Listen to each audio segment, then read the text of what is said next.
Hello. Yes.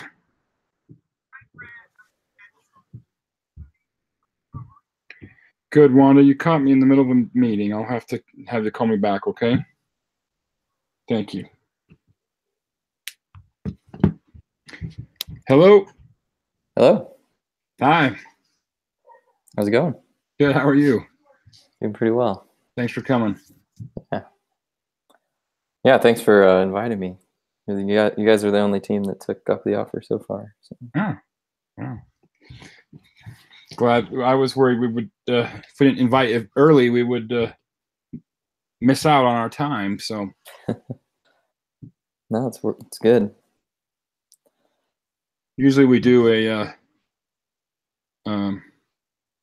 just do a video call from Google Hangouts, but I did the live event so that we have a recording of it, and that way you could join with your BYU email. Oh, okay. That's all right. You guys don't have my Gmail email. That's right. I know for sure that it's up. There comes Ali. All right.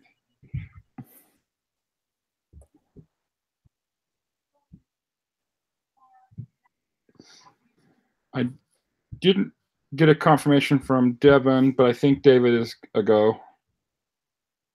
Okay. Yeah, Devin was emailing me yesterday and wanted to talk, so I told him we could talk here, and he said that would work, so hopefully he'll join.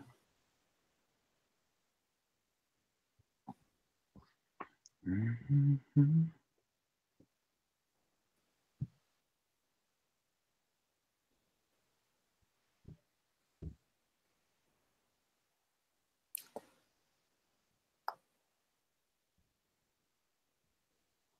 All right.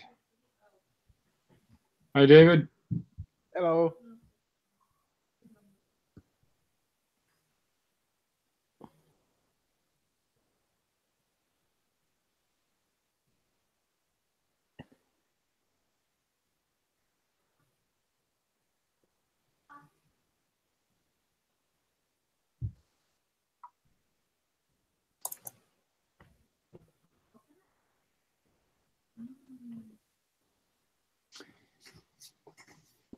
So maybe we'll get started. Devin can join us later.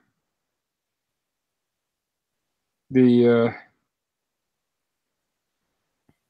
current state of things, I think, as far as I'm concerned, is we're about halfway through last week's team assignment. Our map still, we don't have a display yet, and we really need to build our locations. Ollie and I sat in last week in the office hour and talked about kind of how to pull that off. I made some notes, and then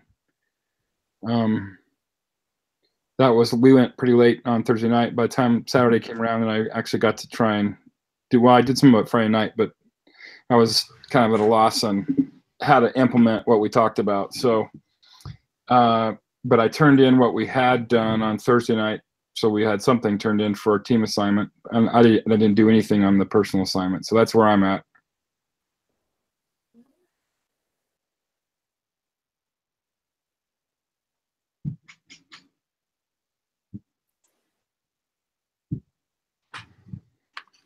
Okay. Is everybody else kind of caught up to where that's at?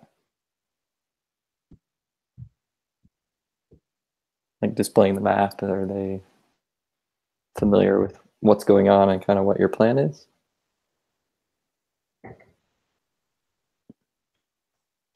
I was actually out of commission last week because I was sick, and then on top of that, we're starting to move, so things are a little hectic. Yeah. Okay. Exciting. What was that? Moving. Hopefully that's a good thing. Yeah, we're getting there. So I didn't know quite fully, what you and Allie had envisioned for the map totally, and didn't want to kind of override everything, where you guys had gotten. So, but that's where I kind of think we've left off is we need to figure out our approach for locations and how to build the map, get that going.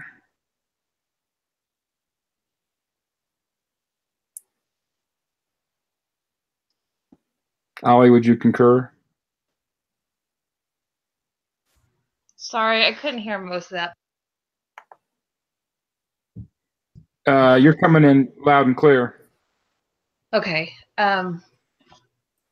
So you were saying that we need to finish out the locations from last week or everything from last week and then work on the locations. Is that right? Yeah, we need to build our our start game function needs to go ahead and call the build map function, which needs to tap into our locations and all that stuff. Yeah, that sounds right. Yeah, don't worry about stepping on our toes. We haven't really made any progress with the map before last week, so that we didn't really have too many plans. We just had a general idea of we want a map. Okay. So this will be a good. So we can kind of just talk about approaches. Then I went and replayed the game. So you guys that little Excel sheet that just kind of showed the different landmarks, and that might help with looking at what we're dealing with, right? Do this. I will share my screen.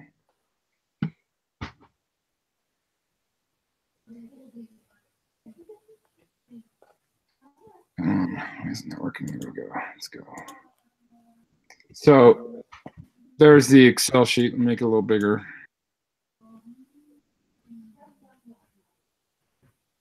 And it crashed before I finished, but this will give us an idea what we're talking about. Of course, I didn't do the work of capturing. I was looking for the macro view, but you start in Independence and you got a 0, mile marker, and what type is it? It's a town, and then I captured the different miles on the trail, how far from Independence they are. And so I don't know if we make I came up with 4 types: a town, a river, a fort, and a landmark. But that's the data, right, that we've got to use and display. How best to do it, I'm not quite sure.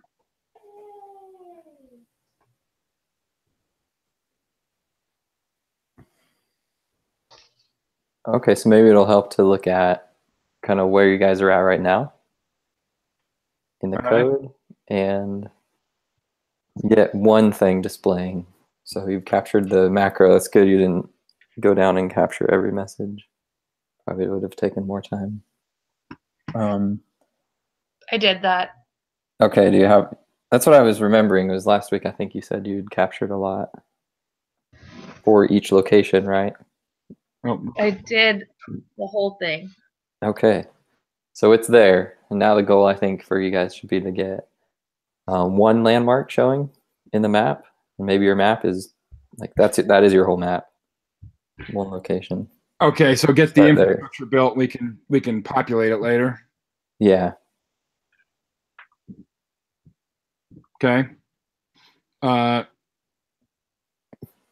guess since I'm already sharing, should I drive in NetBeans?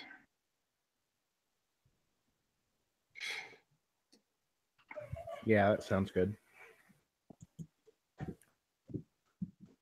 How much visual do we need and want? Like how visual does it need to be? Or I guess graphical. Meaning if we say display map and it's just a list of locations with the date visited, and you are here on the row that it's on, is that sufficient?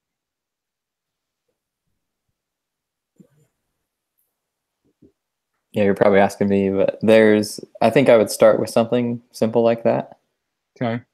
And then if you refer back to last week's assignment where we looked at the kind of columns and rows layout,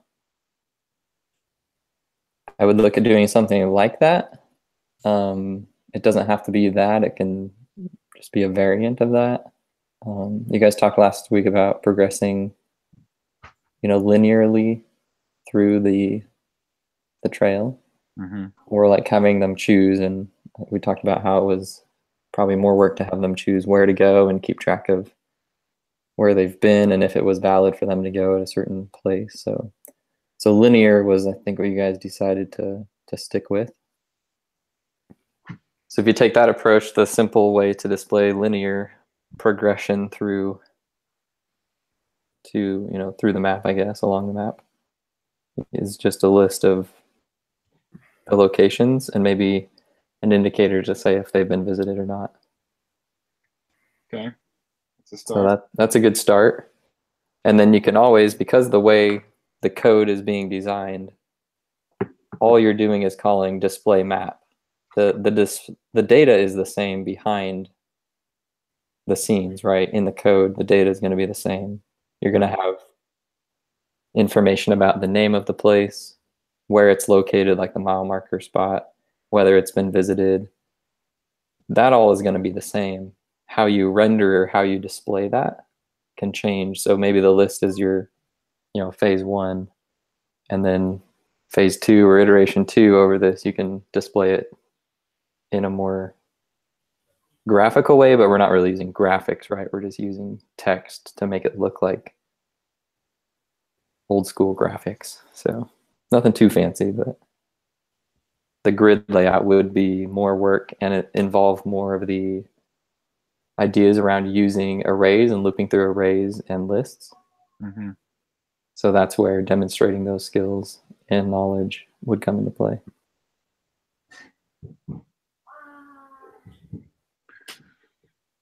And and thinking about, for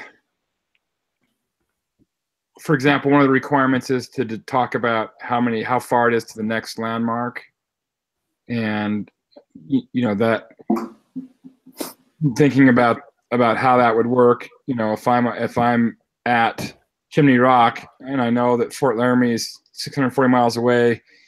Am I looping through my list of locations to find the next highest number? You know, and that would be some of that skills we're talking about, you know, doing. Or do you cheat? And I think you know, you at first I'm like, oh, well, you could just do another piece of data that says miles to the next landmark. But once you leave Chimney Rock and you start plotting along the trail and you're at mile marker, you know, 600, you need to be able to calculate in relation to where you are, how far is the next one. So we would have to do that. We'll have to have that kind of functionality, right? Yeah, I mean, start simple, right? And you can get fancy or as verbatim to the game as you want. But remember, the goal is just to demonstrate the skills of what you're learning. So if you find that you already have an area where you do sorting, or you do, you know, something else that uses lists and displaying and looping through arrays and lists, doesn't have to be the map where you determine that, or even your distance calculations. Wherever you think is best to demonstrate those skills in the game is kind of up to you. I mean, it makes sense to kind of use the map, but I was saying, if you want to cheat, or not cheat, but go the easy route and putting, you know, miles next destination in the data to start, you know, do that if it's easier to start. And then you can always come back, and once you understand how it's working, you can come back and change it easily. Iterate. Okay. That makes sense. And the recommendations I'm giving you isn't anything different than what I even tell some of my junior developers. It's like, just start simple, get a base set working, then you just iterate over it. You know, we'll go through code. Like today, I worked with my team and went through, you know, 4 cycles of the same code, just improving on it and making it better and doing more each time. So I can appreciate that. I mean, and you get done with that process, and sometimes that takes months, and you go, why didn't we think of this stuff 4 months ago? But it's not how it works. Right. Yeah, you can't. I would challenge any developer, I don't care how experienced you are, it's almost impossible to make it perfect the first time. So you get the foundation built, and then you just iterate over it. Yeah, that just isn't heard of. Doesn't happen. Mm-hmm. Yeah. Okay, so then you get a code to absolutely perfect right now, and you're still going to be able to improve on it later. Yeah. Yeah. There's always defects too. It's like there's always improvements to make. So. Well, that's not just true of coding. It's, you know, we've been working pretty heavily at work, developing new product offerings, and you know, you think, oh, this is the cat's meow, and then next week you go, oh, but we could do this, and we could do this, and so it's been 6 months of iterating over a new product that, you know, that has technology underneath it, but really it's iterating over the user story of how, you know, how do we want to present this data, and how do we want to market it, and what's it going to do exactly, and what we started with is way different than what we've got now. Yeah, it's a good just life lesson, I think, in general. Okay, so back to the brass tacks. We need to, without looking at a UML diagram that we don't have, we need to figure out. Without having you do it for us or spell it out, I really could use some guidance on approach. Yeah. So let's start. I'll guide through kind of questions, and then if you want more direct answers, you can ask a specific question back. Does that sound good? Yeah. Allie, are you able to hear us? Yep. Okay. So we're focusing in on the map. So can you go into create map? you click on that, and then if you do Control B, There we go. Okay. if you want to try it out, that would take you right there. Or Command B, I think is. Okay, so this is where the map should be created. We're in the map control. All right. So And this is about as far as we've gotten. okay. And so that's the map object, and you'll want to, create some things on that map, right? So what items are on the map? What properties are on the map object?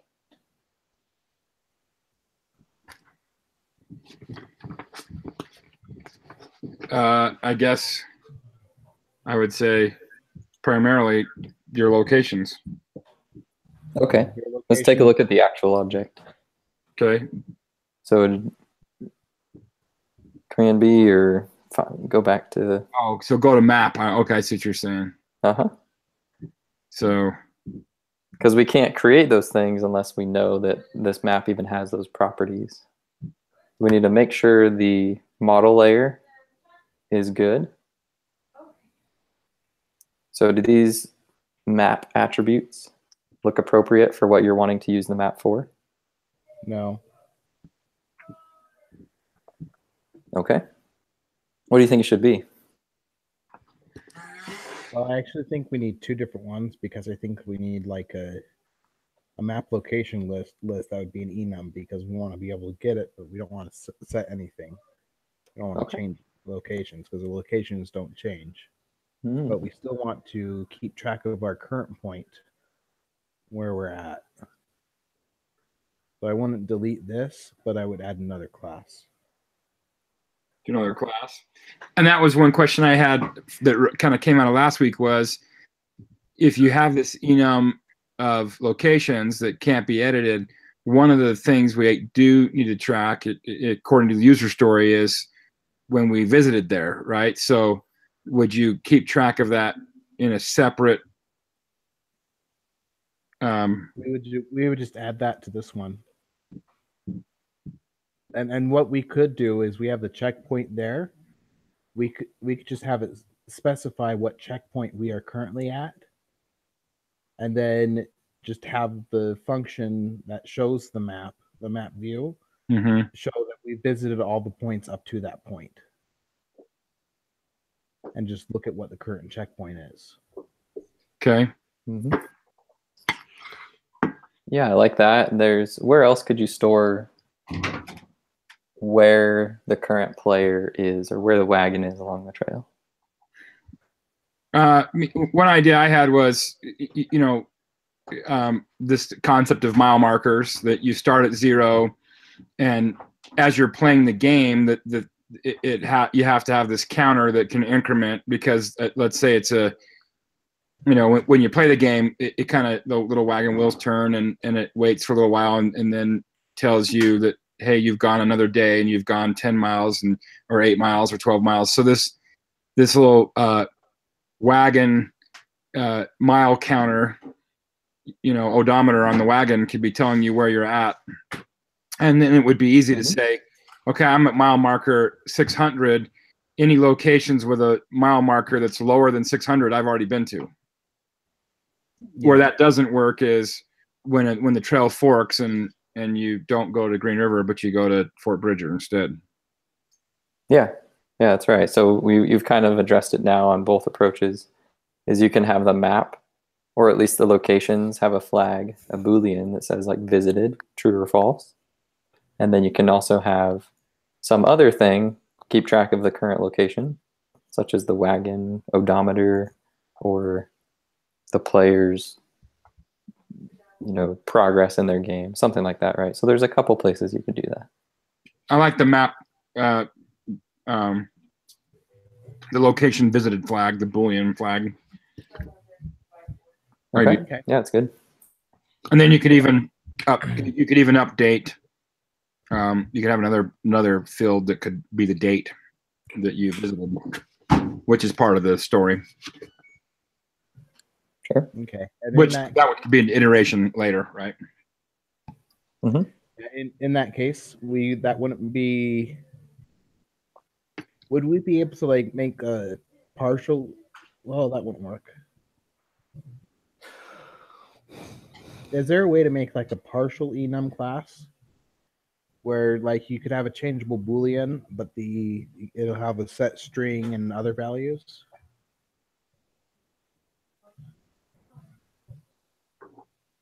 Does anybody That know the makes answer? I think that if we would just make a normal class and not get put in set methods, but would we be able to like?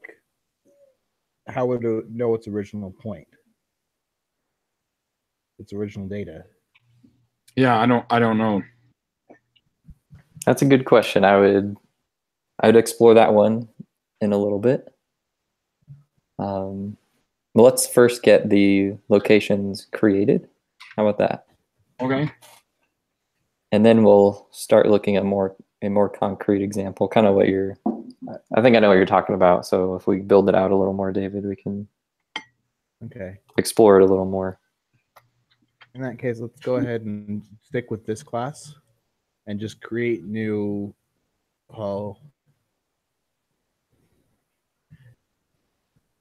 We want to build the locations first, and then is that what you were suggesting? Well, location, that one is current location. This guy right here? Yeah. With the variables that are in there, that would be current location. Okay. So I would go ahead and make another one and just call it map locations. Okay.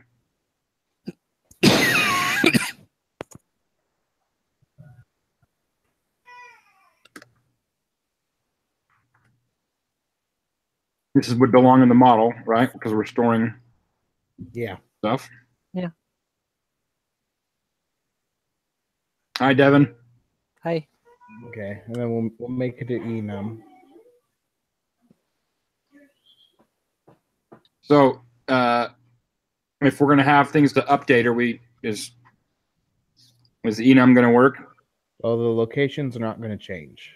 Yeah, the locations aren't going to change. It's going to be the position which is updated. All right. So this becomes like that. I would pull up one of our other enum classes and look at that. I think I don't know the syntax well enough to just fly. Sourcing is the enum. It's okay. I still have to look up all the syntax too. So sourcing. Yeah, that's all right. All right. Yep, that's the enum. Okay. Fine. We're gonna go like this for a minute.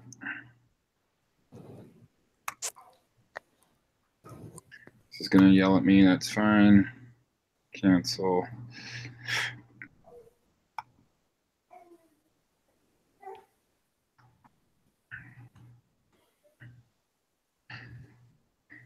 Okay, so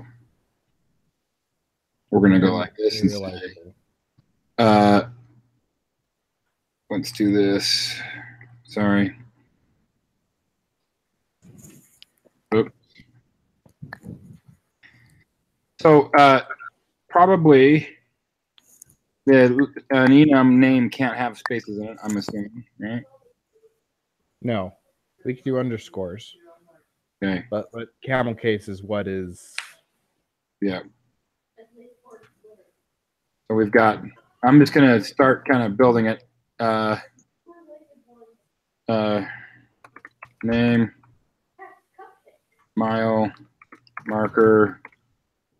Those are where we'd enter the actual values. For name, mile, and marker, that would be underneath the independence. Yeah. I'm just using this as placeholders. Okay. So I'll actually put mile marker 0. Okay. Or whatever. I'm just trying to help me brainstorm what goes in here. So do you guys know what that is? Like what it's called within the parentheses? I know that's assigning it its start, setting it from the start. Not the signature. I don't know what it's called. So what you guys are doing is creating or calling the constructor for this enum. That's the way it's working. So independence is kind of the enum value, and the constructor that you're using is going to be map location. So you haven't defined the constructor yet, but you're saying what you want to put in the constructor. Yeah, so it's going to be mad at us until we're done, basically. It's going to be what? Sorry? It's going to be mad at us. It's going to give us red lines. Sure. So you want a name, mile marker. And here, since you're calling the constructor, you're going to want to pass the actual values. So name is, right? What's Maybe the a name? description. Right? Yeah, so what I was trying to do is I'm trying to basically recreate this first row, right? Like what exactly are we looking for? Yeah, that's the constructor. So if you go to the other enum class you had up, I think store scene, you'll see that on line 34, you have a constructor, private constructor. And you know it's a constructor because it's the same name as the class, store scene. And then you're defining the inputs to that constructor, or the arguments, right? Sure. I guess a better way to say it was I was trying to do pseudocode on that line. Yeah, that's right.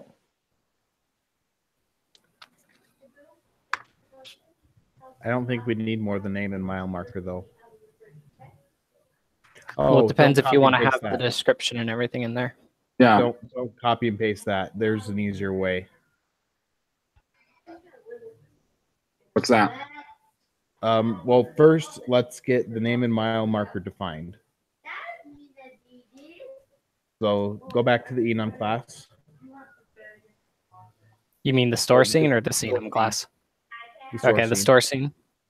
Yeah, I'm still kind of in the pseudocode because we don't know what we're trying to define yet. We haven't decided whether or not we're just going to stop with mile marker and name, or if we're going to have description. They're easy to add later. Sure. So let's just start with that. All right, okay. I kind of wanted to think through it first.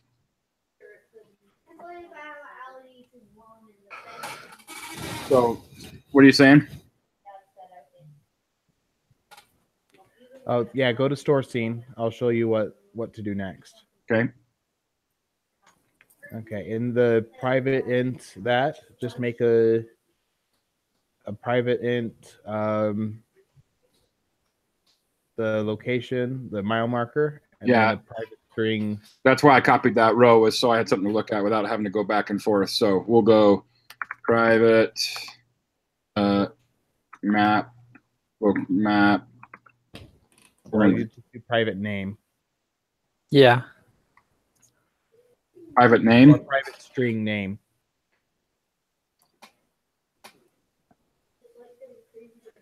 Are you trying to recreate this line? Line 22, yeah, to 31. You could just open those two windows next to each other there in NetBeans. Sure. So, you're trying to go up here and make all these parts first. Yeah. Yes. If we did that first, we could just make the rest by right clicking. I and see. hitting create code. All right. Okay. It becomes really easy after you do that. Fair enough.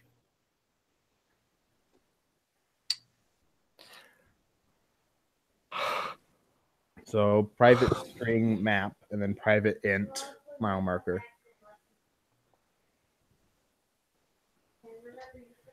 Private string map? Or name, sorry. Or name, yeah.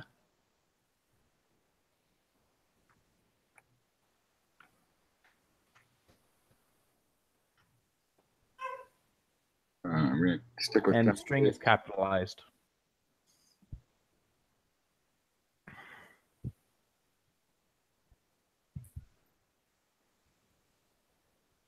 You want to put implement serializable in the aftermap applications.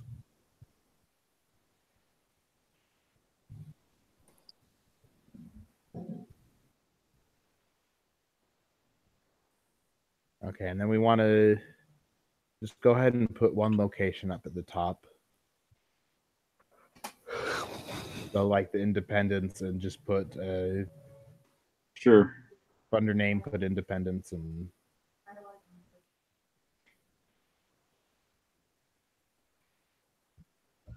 And then let's make sure it's in double quotes. Yeah.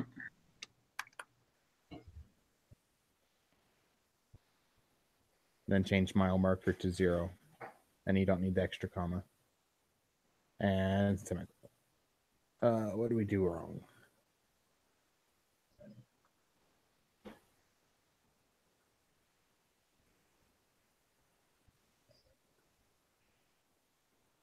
Oh, we haven't created our constructor. Oh, yeah, it isn't calling that.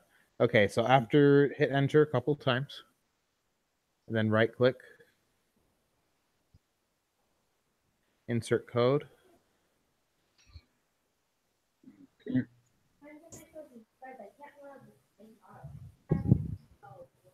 And then check both. See, that does it for you. That's cool.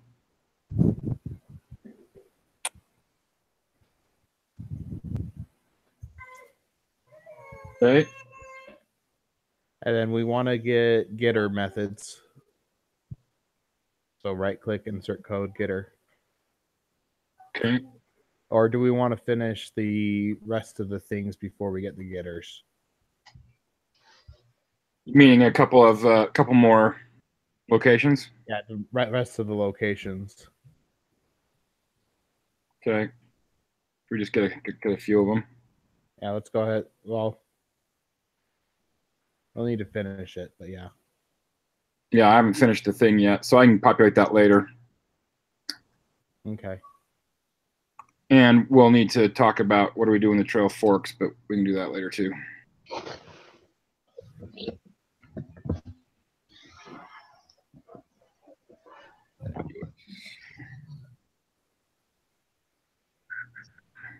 I'd say keep it without forks for now. Okay. Keep it simple. Fair enough. So I'm gonna go like this.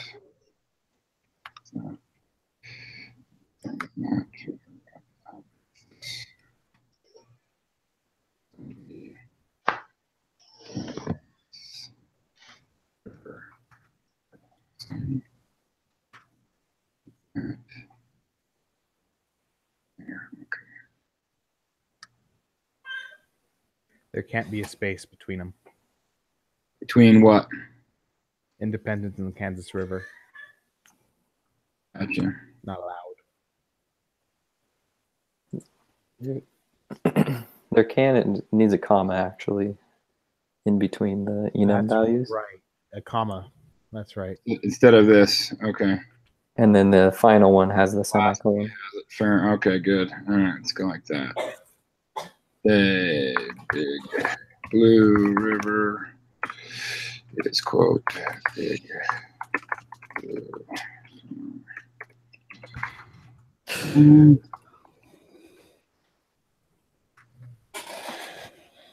186.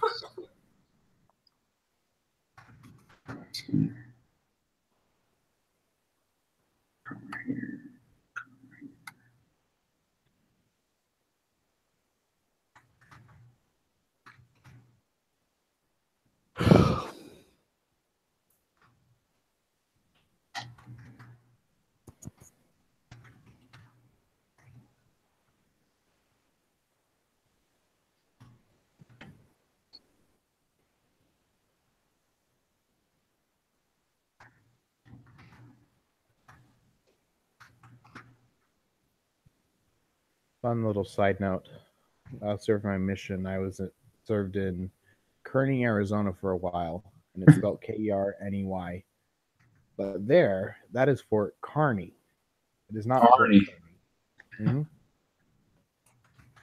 So they're different names, but spelled the same.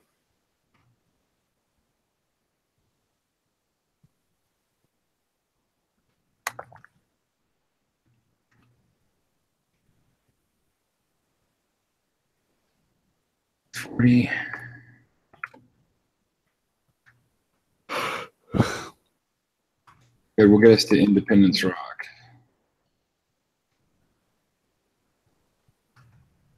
Stop there. It's a good stopping point.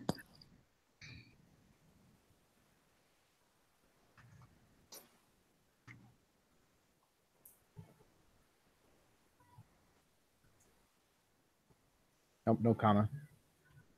Well, if there's going to be more, it'll have a comma, but For now, it won't.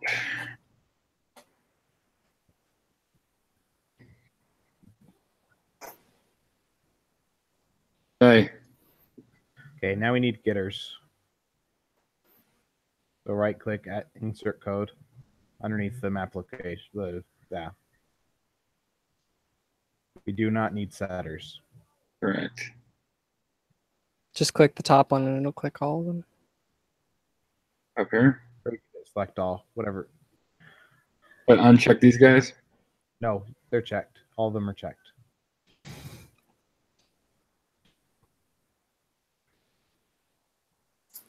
Isn't that so much easier than typing it out? Yeah. And then do we need any we could use a toString method. We probably won't use it, but it's good to have. So right click insert code toString method.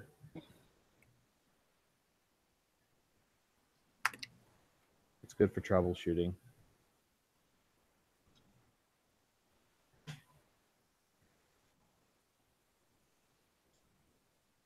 Okay. I'll give you a hint. You actually don't need any of the getters for the values. So get independence, get Kansas River. You can access them directly. Oh, you can? Because they're treated as a static constant, which means you can just say map locations dot independence, and it'll return you the value. Cool. Oh, okay. Mm-hmm. What does this not like? Can you spell that or something? Looks like Allie gave us a few more. I typed out the rest. Oh, cool. I wasn't looking at the screen. Did you just send them over? Yeah, they're in the group chat. Okay.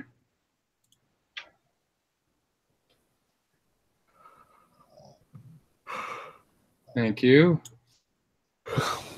All of them. Hey, why is there an error with serializable?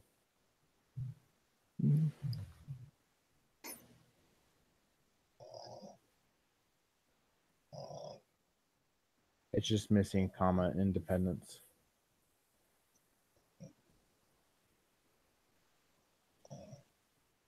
Independence Rockline 20. There you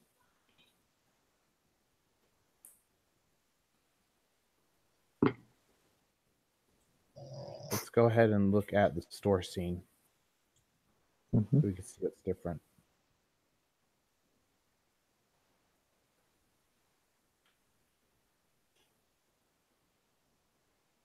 There we go. You got to double click it to reopen it. You closed it. I double clicked it twice. All right, there we go.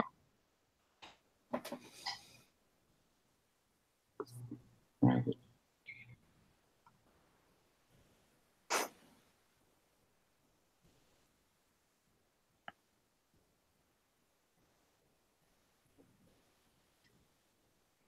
I don't see anything different. What does the error say? Oh, I need that. Oh, import. Okay. And another fact about enums is they are inherently serializable. So it's redundant to put implement serializable just for enums. It's not bad to have it there. It's just not necessarily needed because the language injects it automatically.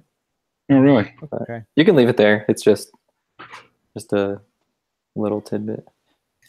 That is good to know.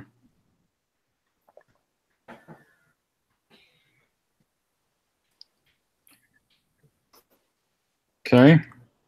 So we've got a list of locations and their mile marks. Now, how are we going to use them? Okay. So now, can you pull up the Team 10 assignment? Yeah. And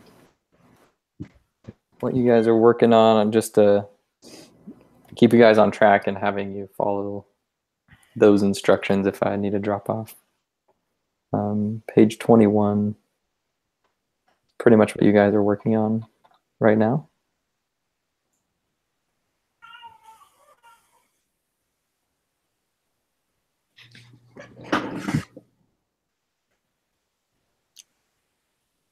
I think I have that on my hard drive somewhere, but.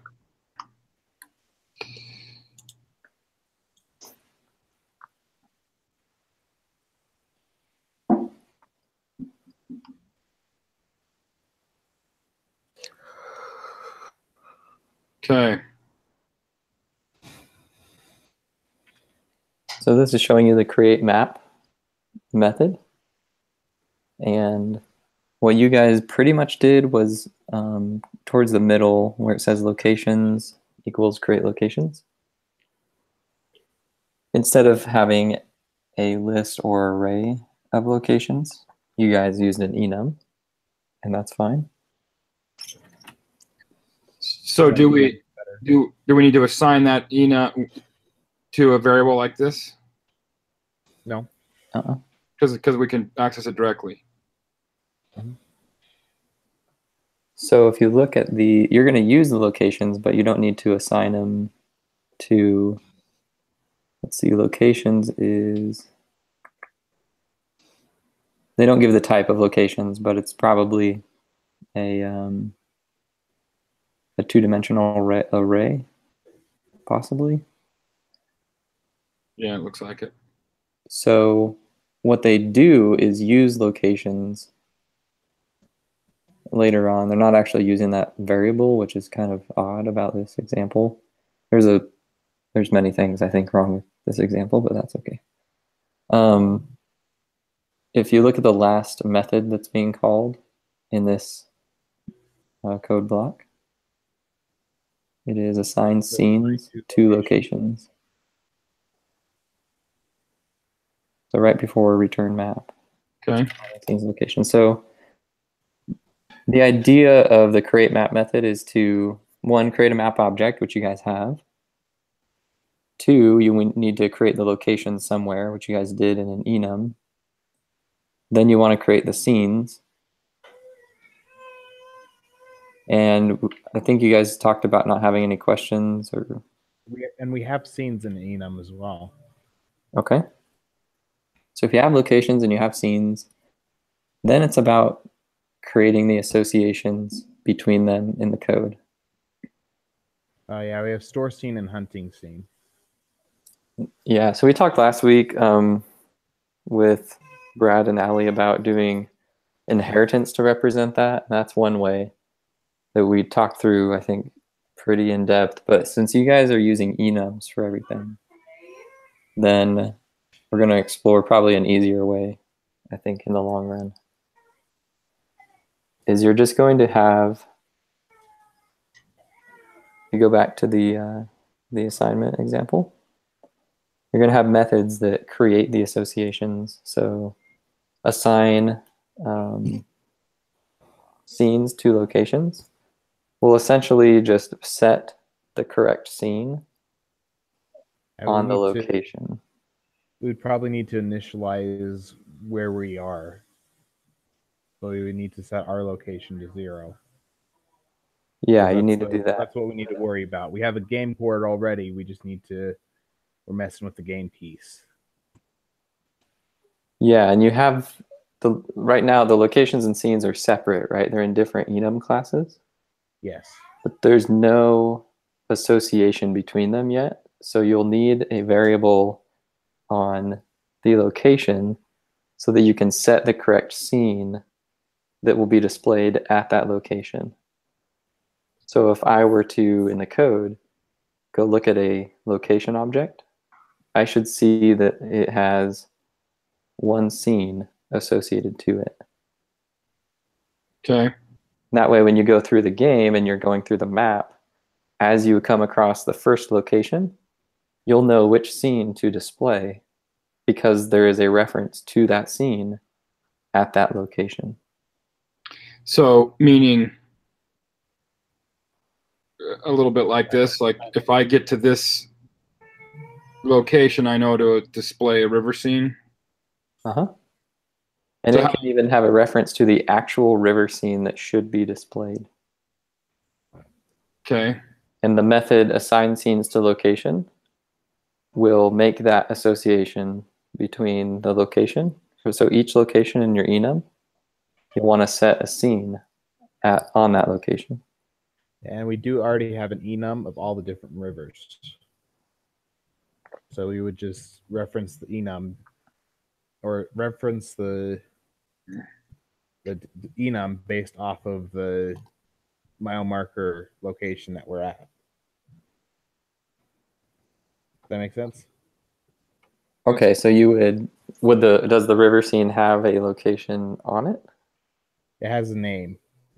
Okay. And then it has the vary cost, width, and depth. And then it has an ID to make it easier to use that too. Okay.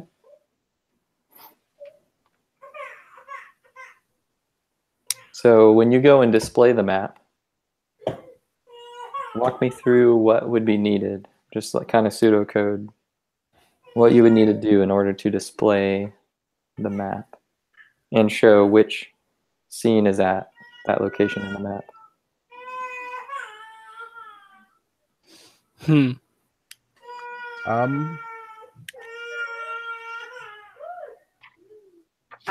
The only way that I could think of is pretty robust, but it has to be, well,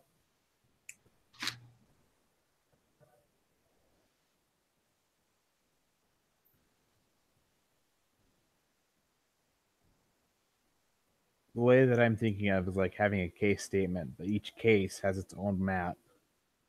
And then it just looks for the value of current location, and if it's above a certain point, it'll show all the points up to that point in that map. Like put a little star by or a flag saying that it's visited. Okay. That's a lot of coding though. I know there's an easier way. I just can't think of one. Okay. Did what I said make sense? Yeah, what you said makes sense. I'm just trying to think of an easier way to do it.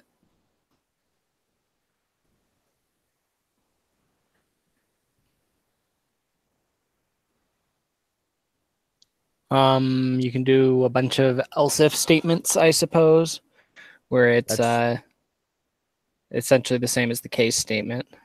Yeah, that would be essentially the same. Yeah. Else if is functionality wise the same. Yeah, so you're talking about more having to create 25 separate maps. Like that's what you meant by a lot of coding, right? So how could we make that? Yeah, you just copy and paste, but it wouldn't look pretty in the code because you'd have just lines and lines of. So I'll challenge you. Just use one map in the whole game. Okay. Because that's all you need, right? When you travel on the trail, you don't have 30 maps. So it's just like in the real world, if there's an object, just like a physical object, how many should you have of that thing? Just one. Just one. And you're almost, as you travel, you might cross or highlight where you've been on the map, and you'll like cross off locations that you've been. For that, we need a way to cross off the location. Looking at this map right here that Ali created, couldn't we just drop in? I mean, this is our one map, and next to each location, we could drop in a variable that says date visited, and if it's null, it would, be a zero-length string and wouldn't add to it. And if it was, it would just pump in, the date it was visited, or a you are here, variable. Okay, yeah, I see that now. I think I agree with you. You are here would make it a little bit complicated because you can't do Boolean if there's a third option. But well, actually, we can. Well,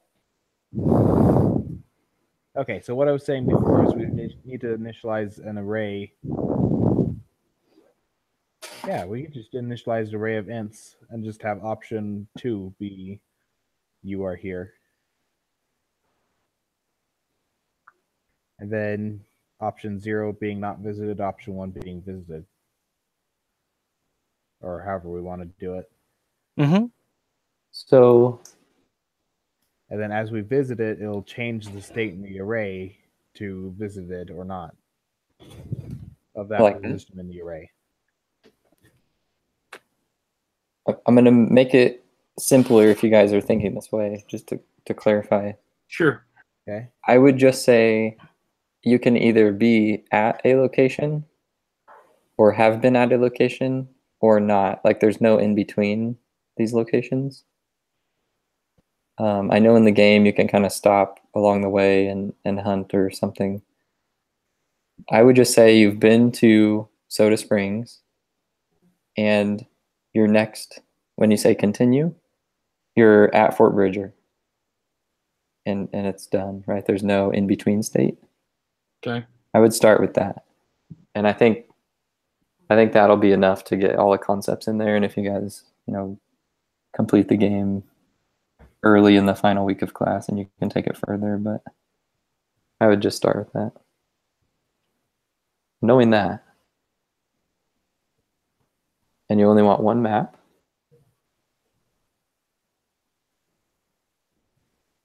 I think what you guys talked about is good. I was just making sure you weren't thinking of like in between states. Sure.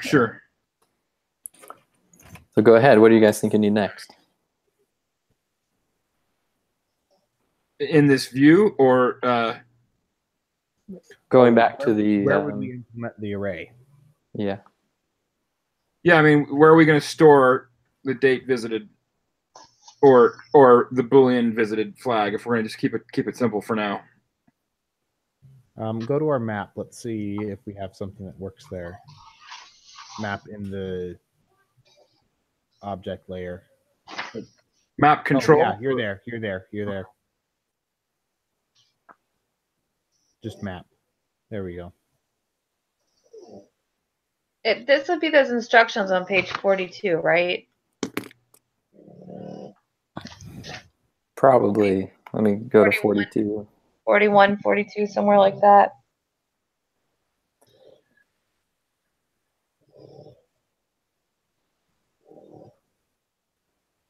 Where you indicate whether it's been a dash or to say that it's been visited. Yep. That's how they're saying you can display whether it's been visited or not. So print out a row of dashes or some other character as a divider. I'm reading C right now. And it says there are clear examples of how to do that in the arrays reading from that week. Mm-hmm. So now what you guys need to get to use these instructions, you guys just need to get that array built of the locations. And so you guys are just about there. You guys now, just like you're talking about, need to figure out where to put the flag to specify if a location's been visited or not. And then you need to build the array. Okay, so we can use the enum to populate an array, and the array will be updatable. So that's kind of how we get our half and half, what we were talking about before, right? What would the array be of? And it'd be an array of our locations. Okay, yeah. With another column, if you will, for lack of a better word, that can be updated to say, yeah, we've been here. How would you? Is that what you meant by? You said you suggested we build an array. Is that what you're talking about? Yeah, and that's what the assignment's talking about too, is building like a multi-dimensional array. What it's specifically talking about though is like have a 0, like at location 0, 0, there's a location. At location 0, 1, it's a different location. At location 0, 2, different location. At location 1, 1, and so forth, right? Sure, yeah. We're just doing location 0, 1, 2, 3, so on. And we can do the options for when we split paths. We could have them follow like location 6 or location 7, and going to 6 would skip 7, going to 7 would skip 6. Or would we want to do multi-dimensional array for that? Yeah, I thought about that. That if you, that's another choice that we have. Yeah. The thing about the multi-dimensional array is, if we go back to the map view just for a second, all the white space in this multi-dimensional array would be empty locations. Like, think of a checkerboard with about 6 pieces on it. You know, most of our XY is going to be empty because we can't let you go anywhere on the board. You can only follow one line, with the exception of 2 spots where it forks, but you can't go up, down, left, right in our game. So with this layout, your code would want to be kind of reusable, right? It doesn't need to know about, the array itself shouldn't know about this layout, right? Sure. In that space where the list is, could we not just generate a new printout of all the location names with either a plus or a minus saying that we've been there or not? Instead of what's already existing in that, could it not just generate that Boolean, a list of the Boolean of whether you've been there or not? Yeah. Could. Make the code so that if I wanted to take out Fort Hall and Soda Springs, you wouldn't have to go make a code change. All right, that's well said. So this list has to be dynamic. Yeah, that's the idea, and the purpose behind the assignment is you need to build something that can, that's why I said start with 1 or maybe 2 locations to get you like a second value in an array, and just print those 2. Sure. And then your code shouldn't have to change when you add the other, 10 or whatever it is. All you do is add the data, and the code knows what to do with more data. So anything you code, like you guys talked about case or if else statements, when you do that, you're now tying the code to the data. And in order to add another location or remove one, you would need to go modify that if else or case statement. I think we moved past that. That's just an example. Yeah. So we want to use a for each to go blowing through there and make it dynamically. Right.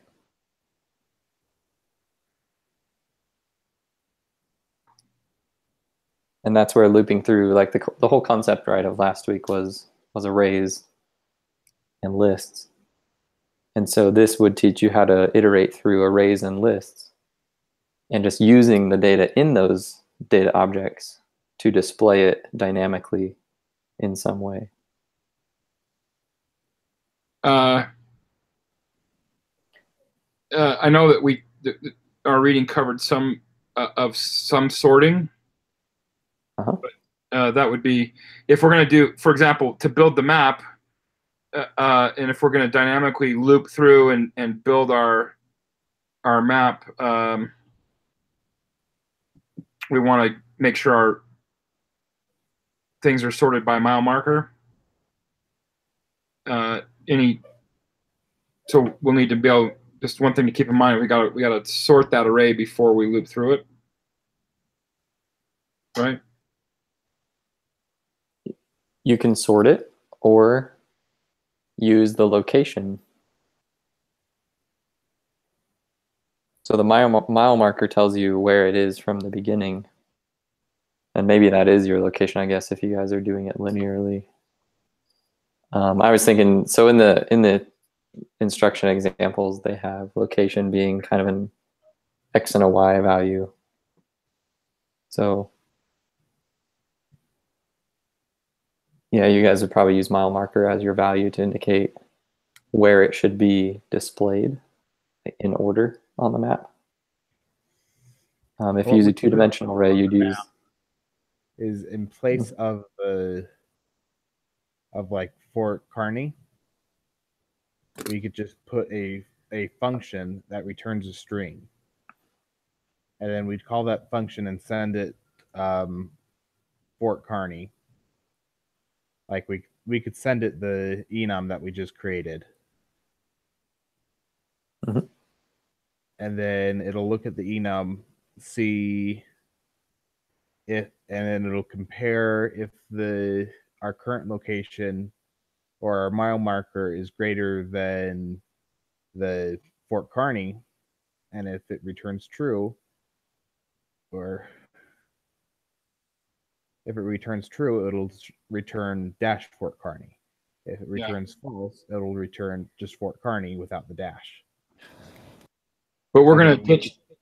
Sorry, and then we could do that function for each of the different things and just input the enum for each of the locations in the function. Yeah, I think that's. Is this where we use the values method and then iterate across the array for them using the for each? Is that what they're talking about in the reading? When you say the values method, do you mean the values of the array or of the enum? Yes. Yeah, that's how you can get the values back from the enum, and then for each to iterate over all the values. So can we follow that example from the reading to do this instead of making something else? I encourage you to follow the readings. I would hope you've all read it. And I was assuming after last week you guys have tried to follow it some. Is that not the case? Oh yeah, we always try to follow the readings, but it just ends up being... We didn't actually meet after we met with you last week, so we haven't worked on this as a team since we talked to you. Okay. All right. That makes sense. Yeah, the instructions are good. I mean, they're not great, but they're good and they get you in the right direction. So I think we've now brought you back to that point where you're ready to understand and follow the directions.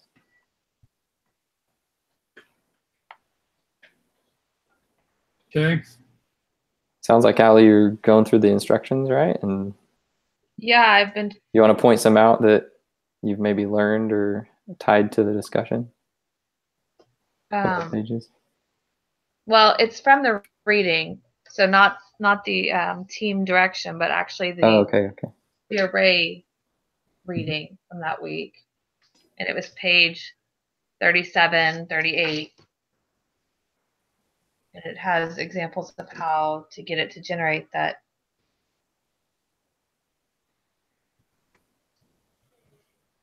But I feel like maybe an enum isn't right because we can't assign that. Like David was asking earlier about a partial enum, where the Boolean could be used and changeable. And I feel like maybe an array list is better because we could assign that Boolean value. Oh, as I understood it, we were taking the enum and then inserting some of the values from the enum into a different array list. And that happens, right? But then how do we assign the Boolean value of visited or not? Well, it can be assigned to the new array list. So it's okay to do it then from that point. So if we just follow the instructions on 31 to generate the array list, right? Did you find that, Brad? On of the other week? It was week 10, but so not the team assignment, but the actual reading from that week, the array list, enum reading.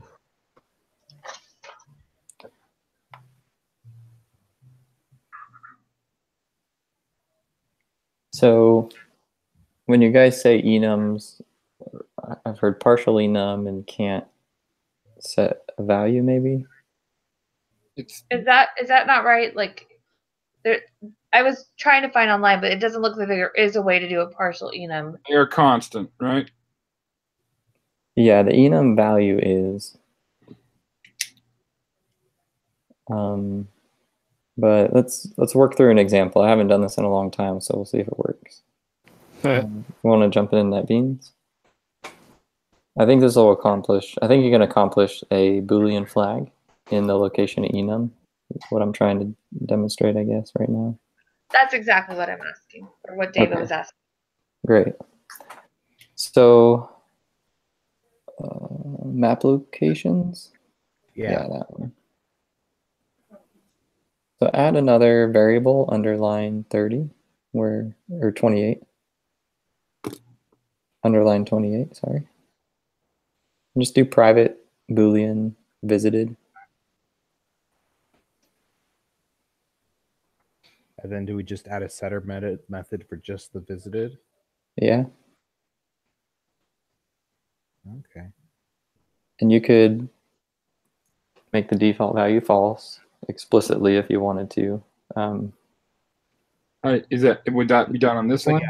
yeah, go ahead and add the Boolean. Oh, not there. Yeah, you just need the assignment operator. Oh, I see. So private Boolean visited. Assign it to false. Uh-huh. Hi. And you don't even need it in the constructor. Because when it's created, it'll automatically be there. It's just set to false when you create each enum value. And then just create a setter for visited. Uh-huh.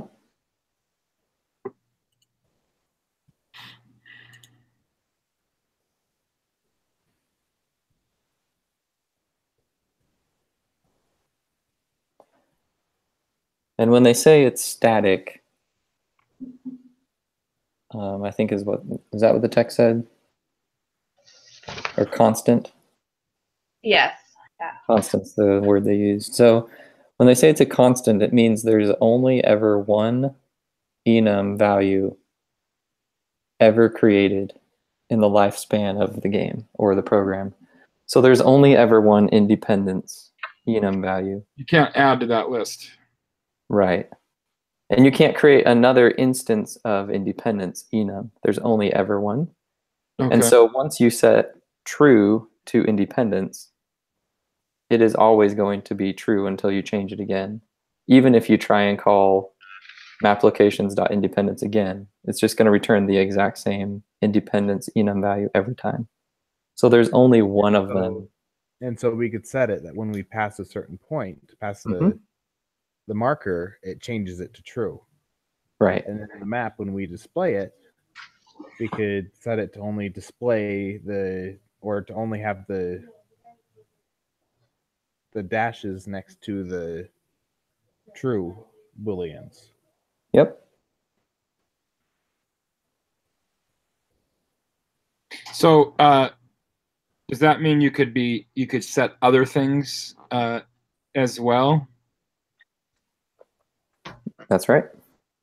So for future reference, we could have private string date visited, and it would start out as. And if we did that, it wouldn't. You don't have to like set it to null. It is null, right? Correct.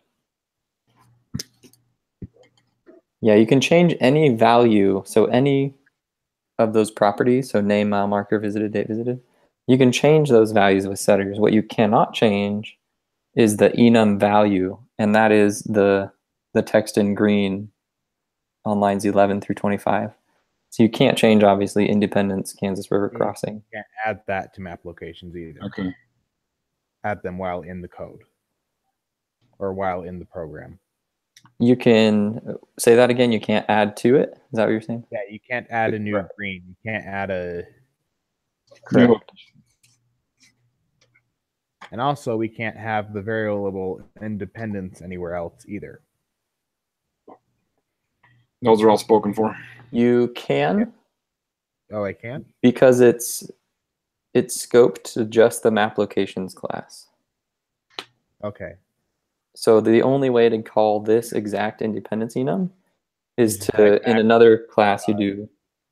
Yeah, go ahead. Map locations.independence. Yeah, that's right. And then we would do dot name to get the name. Yeah, and that would give you lowercase and that would give you independence uppercase. because of the getter on 37. Yep. So It would give you the string.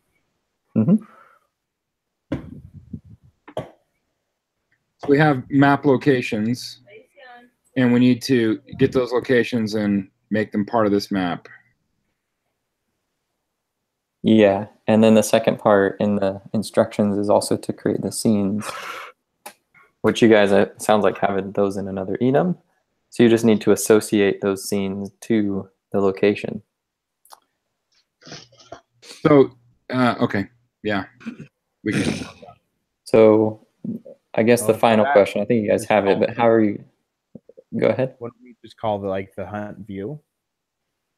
Because hunt view calls a scene already. Okay. I think what you were going to ask, and that was my question too, was I need to know if I'm here, I need to know that I should call a river scene. If I'm here, I need to call a the town scene, if you will. That there's going to be different questions, right? How do we know that which scene to use? Okay, Right. we could add a variable there, just saying scene type. And Yeah. then There you go. so just in between mile marker and visited, just add another variable. Sure. I don't know what data type I want to use though. I'm debating between int and string because int will be easier to. But then we would just have to know that one would be a store, one would be a river, another would be a landmark. So if you go to the assignment instructions,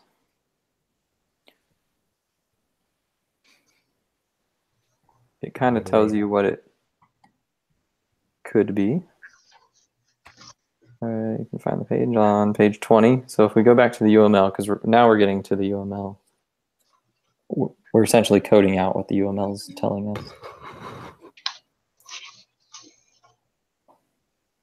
Okay. Okay. We looked at this quite a bit last time. So yeah, we're not doing the inheritance like we talked about, and I think that's okay. You guys have gone in maybe a better direction, or at least simpler direction. So you have locations now, and each location now needs an association to a scene type, a regular scene type. And so what type should be on location to represent the association to a regular scene type? What data type or? Yeah, what data type? String and int, would those be sufficient? We want to actually take it out to like the scene.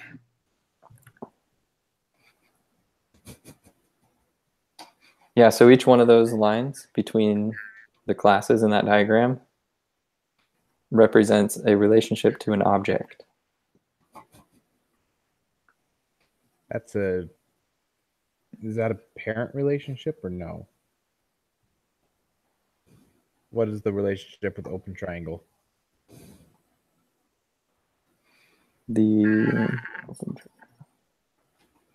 Oh, right there between resource scene? Yeah. Anybody remember?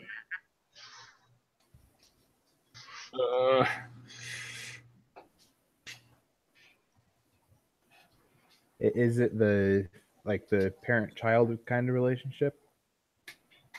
I thought that was inheritance. Yeah. Inheritance. Yeah, I think it's the is type, like regular scene is a regular scene type. That doesn't work with enums though. And a question scene is a question scene, is a type of regular scene. Mm-hmm. And with inheritance, the question scene was also going to have a description blocked in symbol because it inherits from regular scene. So we could do the same thing with, we should have a scene class that then has river scenes and town scenes or whatever.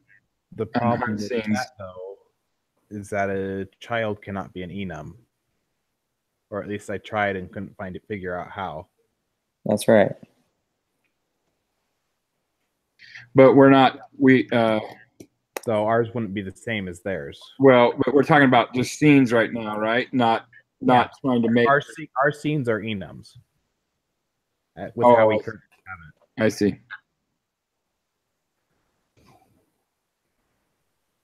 So you guys, it sounds like, don't have a hierarchy then for scenes. Like if you take those 3 question scene, regular scene type, and resource scene, if you take those 3, you guys essentially just put them into one enum. Is that right?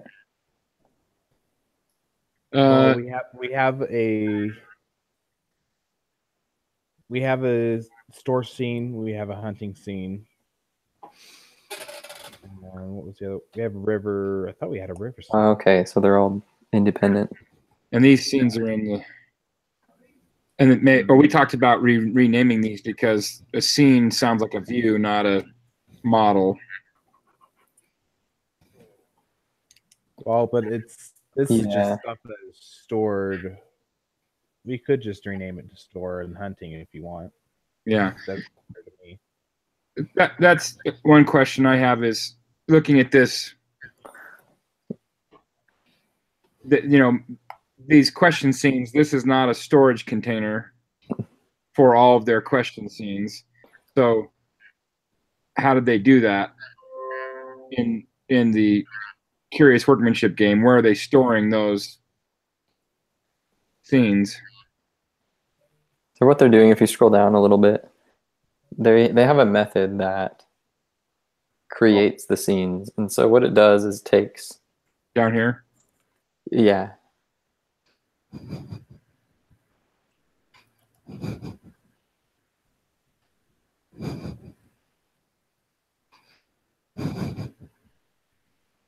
Scene equals create scene. Or scene equals create scenes. Yeah, so 22 is where it kind of starts. Let me go back to what you're looking at. Go to page 22. It's very similar to what was on the previous page. So there's a create scenes method, and that is probably something that belongs in a control class because it's actually doing some logic, and it's creating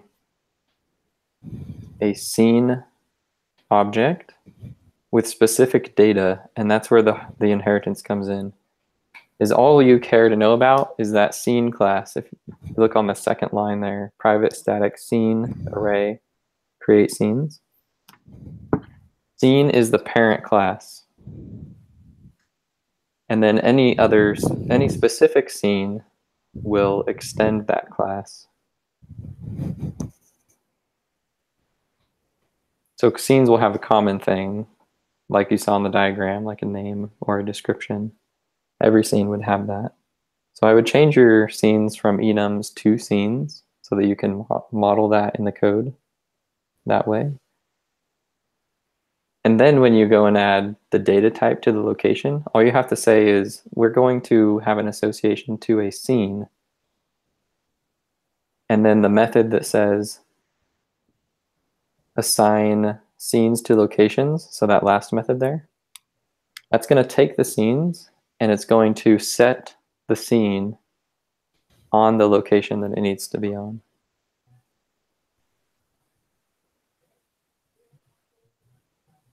Does that make sense?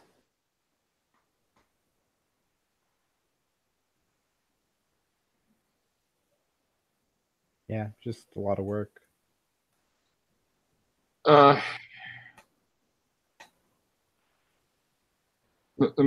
So here are like what they're trying to do with this, for example, river scene, right? Was, okay, I've got a South Platte river scene that has details about it's 50 feet wide and it's 3 feet deep and whatever, right? Depth, width, and how much the ferry guy wants to charge, right? Mm-hmm. If I change this, if this is not an enum, how do I make this a, like, where is this stuff stored if it's not stored in an enum? How do you populate a bunch of scene objects that have these details? Or what we could do is we could change those from like river is okay because it's just named river. You could change store scene to just store, and then hunting scene to just hunting, and then we could create a new hunting scene, river scene, and store scene. and a new scene that is the parent of all those. So the create river scenes goes in and loops through this enum and makes all those objects. Well, it creates. I don't know. I don't see how we would use it. I don't understand that. I don't see why we need the parent-child relationship in this case. Okay.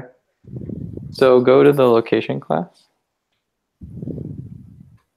Map locations. So let's say you are going through the values, like Ali said, you're going to get all the enum values, and you're going to write a for each to loop over them. And so you get the first one, independence. How do I know which scene to display?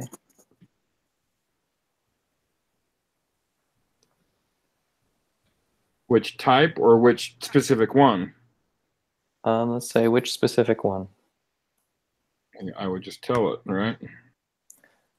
Well, we could put a 0 for, and then just know as coders that 0, or even put it in as a comment for future coders, because that'd be good practice, that 0 represents a river scene, and 1 could be a store scene. And then when you look through, you would just look and see, okay, we're at Independence, and then have it call what the scene type is. Okay. So how do I know if Independence dot scene? So Independence is a town. How do I know which town? So I know the type. I know the type is town. How do I know which town now? From just 0 to 1, 2, 3. Well, you'd look at the string. So my location's Independence, and then name, and that would tell you what town it is. Okay. So we don't have like an enum of towns right now, but let's. So you would have to do that lookup in the game, right? You wouldn't know that just by looking at the location, like the map location itself. Mm-hmm. You do a lookup with code, just like you're talking about. You have to take, I know the type, and then I need to do a string compare. I think I know.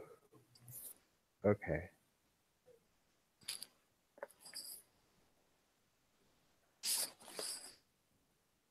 So now focus on line 29.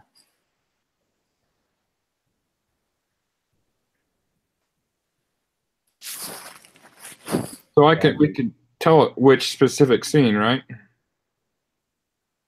Yeah. Mm-hmm. That it's going to be let's say I'm going to look at the river one, right? So it's going to be the Snake River. Oh, sorry. Back over here, if this was the Snake River, my next attribute would be snake, right? Can we have the data type be an enum? No, that wouldn't work. It has to be the type of enum or the class name of that enum. Yeah. Yeah. So that's where the inheritance comes in and helps a lot. Is if you just put scene there. So if you take line 29 and you remove int, because the data type is going to be scene, and then lowercase on the second scene. And probably import, I'm guessing. Well, we need to create it. We don't have a scene class. Oh, okay, you don't have a scene class. Gotcha. That's right, because they're enums. So if you have that scene parent class, then all the map location needs to know is that I have an association to a scene. And no, we don't need that there. Why wouldn't you need that there? In the constructor, isn't that going to be necessary once we do that? Oh, okay. Yeah. And then for each of those, we'd want to put. So you don't need it. I'll show you where the assignment's going. So I think it's a good thought to put it there if you want to tie it together in this code right here. Okay. But there's going to be a control method that is responsible for making the associations. Okay, so go ahead and hit the light bubble and add a scene class. Let's start there.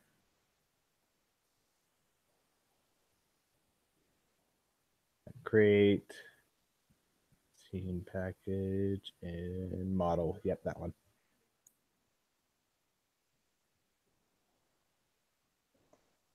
Okay, so finish your thought, Brother Westensee.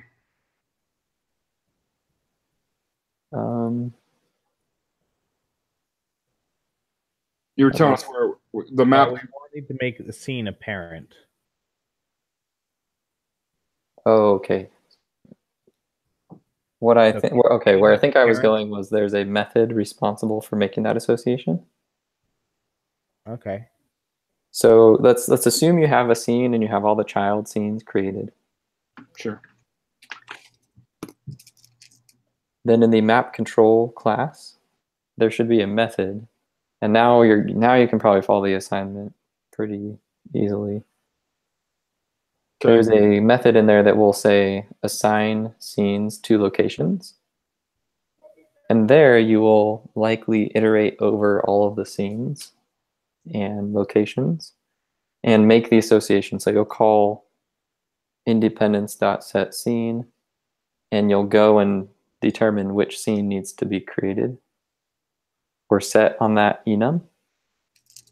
And you can do that in a loop. So similar logic to what you were talking about earlier, David, was you're going to need to check, maybe not the type, but maybe you're just going to do a string compare now and say if it's independence, then I'm going to go get the independence scene and set it on that enum.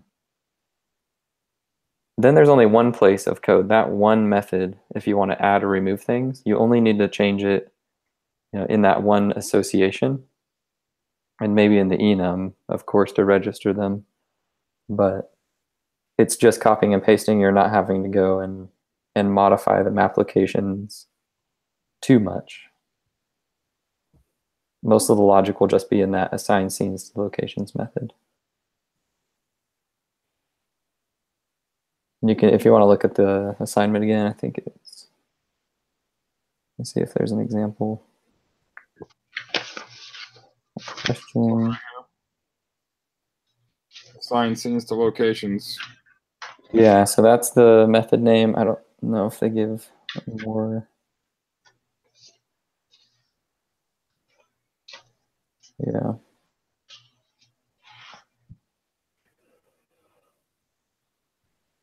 It's like the example on 30, I think, or the. Yeah, I think it's similar to that. That's around the questions, right? On 30, I think, is what he's saying. The assign question to the first scene. Instead of assigning a question, we're assigning the location. Yeah. Applying something like that to what we're doing. Yeah, it's similar to that. And let's see.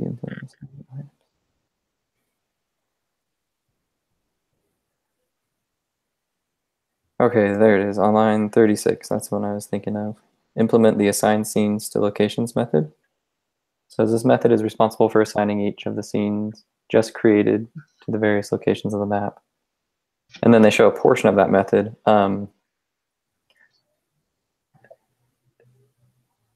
The intent, and I know you guys are doing more statically typing everything, but the intent here is to, if you wanted to, you can randomly assign the scenes to a random location in the map. So if you ever wanted to just randomly put independence at the middle of the map for some reason, right? Then you could technically do that with the code layout that the instructions are giving you.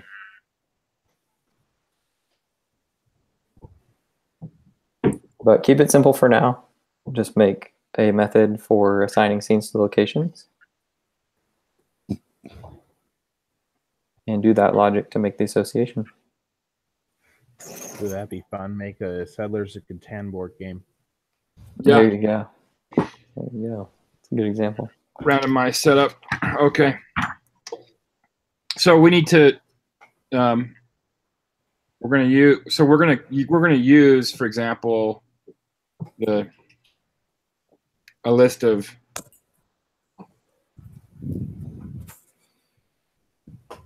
We're going to have to create a method that creates the scene objects, and then a method that goes and attaches those to the right location. Mm-hmm. All right. Yep, those would be two different methods, and one, the assign scenes to locations would use the one that creates all the scenes. And you can use the enums. I don't think those are lost work. The enums are the data. Yeah. And now all you need is to create data into a scene. Yep, that's it. And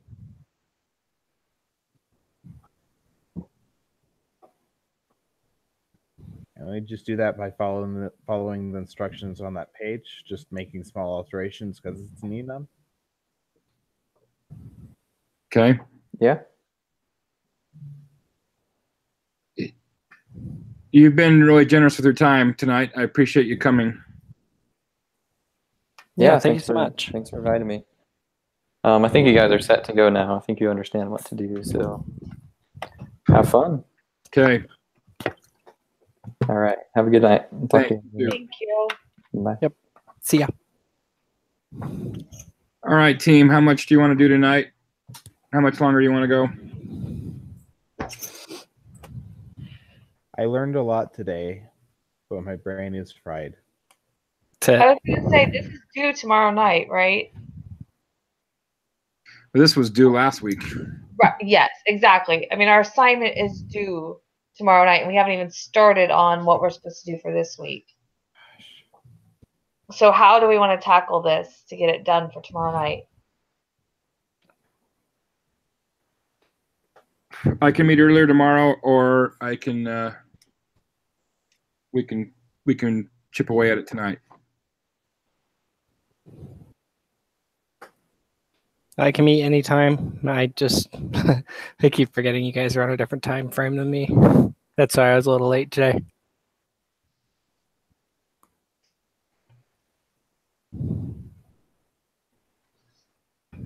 David, what's good for you tomorrow? I get off of work at a mountain time at 5:30, so I can meet from 6 on.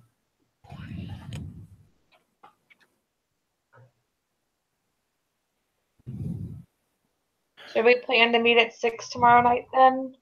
Well, and you guys could also start earlier if you can, and then I'll join in later. We don't need to all be together because we do have a lot to do. I think we're kind of in need of you, David. I know. I know you don't want to be the fallback guy, but without, I think, some of your direction, we spin in circles. Okay. 6 o'clock tomorrow night, then. Okay. Mountain time. Okay. So 5 o'clock for me. Yep, 5 for me.